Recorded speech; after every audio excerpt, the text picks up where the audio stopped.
नींद कम करने का साधन है कि रात को 10 बजे से एक एक घंटे हर महीने भजन बढ़ाना शुरू कर दो। यानी 10 बजे से 11 बजे तक एक महीना जागने का नियम लो। जैसे आप 10 बजे शयन करते हो तो एक महीना हम नियम ले लिया कि अब एक महीना 11 बजे पहले नहीं सोएंगे, तो उस समय गप नहीं लड़ाएंगे, मतलब भजन करेंगे बैठ के एकांत में। जब दूसरा महीना शुरू हो तो 12 बजे तक का नियम ले लें, तीसरा महीना 1 बजे तक का, चौथे महीने में 2 बजे तक का। इस तरह रात के 4 बजे तक जगने का अभ्यास करें और 4 बजे से सो जाएं। 4 बजे से सो जाएं, एकदम एकांत रहता है ना रात्रि में, ये भजनानंदी महापुरुषों की बात है। 4 बजे से सो जाए, यदि 2 घंटे में तुम्हारी नींद पूरी हो जाए तो 6 बजे उठ जाए, अपनी दिनचर्या प्रारंभ करें। यदि आपको लगता है कि इतने में आलस्य आएगा तो और 2 घंटे सो जाए, 4 घंटे पर्याप्त है। और जब आप एक बार भोजन पाओगे, रात भर भजन करोगे तो नींद थोड़ा ही आएगी, निश्चित तमोगुण वृत्ति नष्ट हो जाती है, तो नींद का कोई महत्व नहीं रह जाता।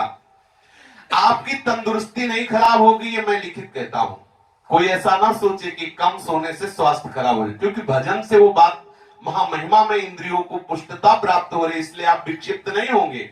अगर कि कोई डॉक्टरी भाव से कि भाई 6 घंटे नहीं सोओगे तो विक्षिप्त हो जाओगे, ऐसा नहीं।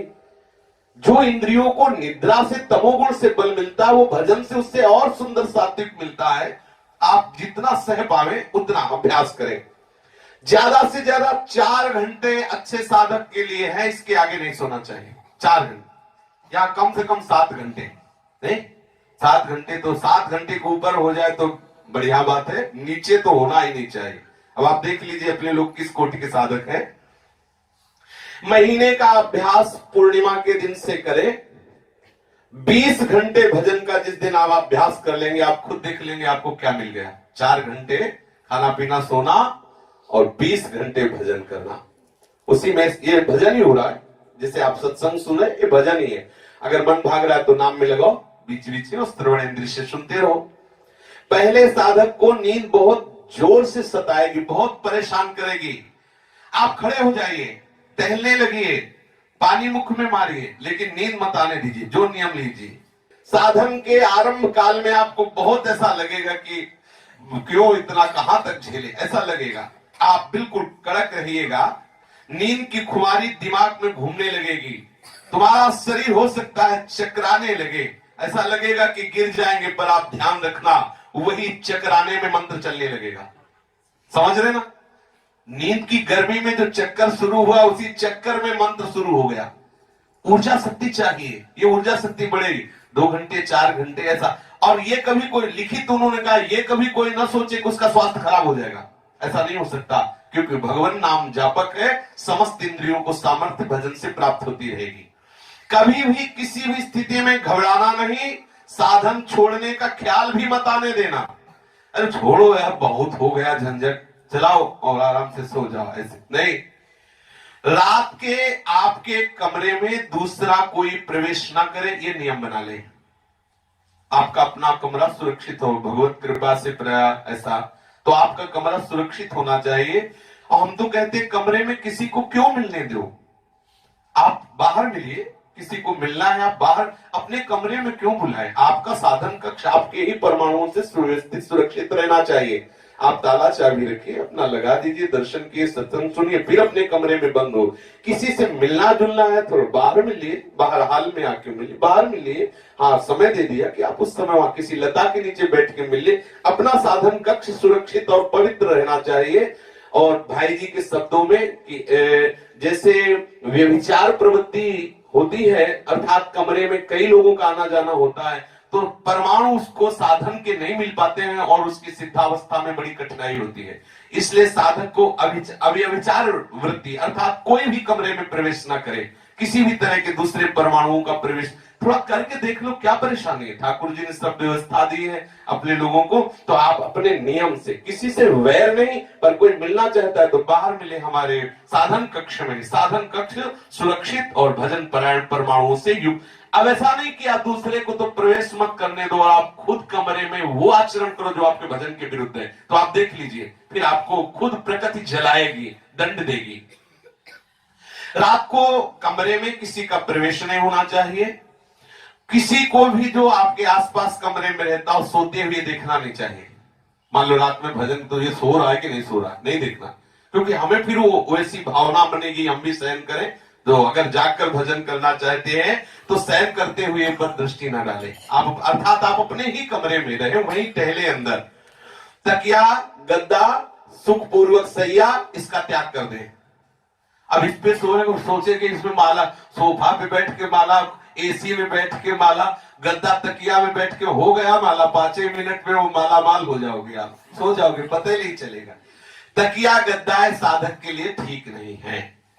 साधक ज्यादा सुकोमल वस्त्रों पर अगर सहन करेगा तो अधिक नींद आएगी और नींद तंग करेगी। साधक चाहे गर्मी हो चाहे सर्दी, ऊन और कुशा के सिवा कोई आसन न बिछाए, ऐसा ही जीवन में रहा है। ऊन और कुशा के सिवा कोई शासन, कंबल और कुशासन, कुशासन नहीं मिल पा रहा तो कंबल का आसन है, नीचे टाट बिछा लो, चटाई मिलती चटाई डाल लो, एक कंबल डाल लो, बस सहन करना है। अपने हाथ की तकिया है, जितनी देर नींद आई सुखद आई, नहीं तो बैठ गए नाम जप कर रहे। अब 14 प्रकार की तकिया, छोटी मझोली और बड़ी, तो भजन क्या होगा ठाकुर जी जाने। अगर आपको ऐसी परेशानी लग रही है कि मुझे मेरा शरीर नींद के कारण मुझे गिरा देगा, तो छत में कोई एक ऐसी रस्सी बांध लीजिए, जिसमें नारायण स्वामी जी ने लिखा है, और उसे आप पकड़ लीजिए और फिर माला चलाइए। मतलब युद्ध करना है, युद्ध, पूरी पक्की ट्रेनिंग चाहिए इसमें, कोई साधारण ही भगवत पार्षद पद प्राप्त होना है। एक रस्सी का झूला डाल दीजिए, उसमें एक डंडा बांध दीजिए, उस डंडे में हिलिक जाइए, पूरी रात भजन कीजिए, नींद मत आने दीजिए। ऐसा कह रहे, जिस समय ज्यादा नींद आवे तो उस डंडे के सहारे खड़े हो जाइए। आपको नींद नहीं आनी चाहिए, लड़ो इस दुश्मन से। अगर आपको नींद आती है तो तेज रोशनी करके रखिए आप अपने कमरे में, अंधेरा मत होने दीजिए, फिर उसमें भजन कीजिए। ऐसे शेष चर्चा आगे। यहां कल से विश्राम हुआ था कि साधक को सुखपूर्वक नींद आ जाए ऐसी सैया पे नहीं सहन करना चाहिए। देखो वैसा तो हम सोच भी नहीं सकते, शरीराभिमानी जीव, पर आप देखो भगवान के अवतार हैं भरत जी, चतुर्विंश रूप से राम लक्ष्मण भरत शत्रुघ्न, जैसे वासुदेव संकर्षण प्रद्युम्न अनिरुद्ध, ऐसे ही भरत जी साक्षात जो भगवान है वही भरत जी है। 4 रूपों में भगवान ही प्रकट हुए हैं। आप देखिए राम विरही भरत जी का जीवन देखिए, बड़ा, वो तो फिर प्रसंग बदल जाए। आप देखो प्रभु वनवास कर रहे हैं और ये अयोध्या में रहते हुए अपने शरीर को कस रहे हैं। जैसे वास में है कि सुखद व्यवस्था है, लेकिन कसने में, अब हमें चौपाई नहीं याद है, भरत भवन तन कसही, ऐसा है। भरत जी अयोध्या में रहते हुए अपने शरीर को ऐसे कस रहे जैसे महातपस्वी कुश की शैया पर। वो कैसे? जमीन खोद के उसमें कुश की साथरी डाल करके जो चुभती है शरीर पे, सुखद। यद्यपि अगर भगवान के अवतार की तरफ न देखे तो चक्रवर्ती सम्राट महाराज दशरथ जी के लाडले हैं, कितनी सुखद सैया की व्यवस्था हो सकती है, कल्पना भी नहीं कर सकते। जो देवराजेंद्र के द्वारा सम्मानित है दशरथ जी, उनका भवन कितना सुखद होगा, इन माताओं का जो भवन कितना सुखद। भरत जी किसी भी भवन में अत्यंत सुखद सैया पर शयन कर सकते, लेकिन नहीं, प्रभु के दर्शन के निमित्त, प्रभु की सुमिरन के निमित्त उन्होंने सुखद सैया को, सुखद आहार को कभी स्वीकार नहीं किया। उपासक को चाहिए कि ऐसी सुखद सैया में आराम न करे जिसमें सुखपूर्वक सोया जा सके।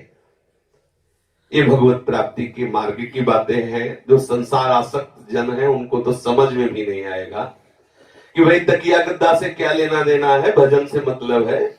पर ये सिद्धों की बात है, साधक को नहीं स्वीकार करना चाहिए, तभी हृदय में जलन पैदा होगी, तभी हृदय में प्रभु के मिलन की ललक पैदा होगी। कुशासन या ऊन का आसन, कंबल आदि आसन में ही शयन आदि करना चाहिए। जिस समय नींद अधिक आवे उसी समय शयन करना चाहिए। मानो आपको बहुत नींद आ रही है तो आप उस समय फिर शयन कर जाए, क्योंकि ज्यादा नींद का विरोध करने से हो सकता है नए साधक हो भजन से अरुचि होने लगे। उचित निद्रा करके फिर आप भजन में लगे।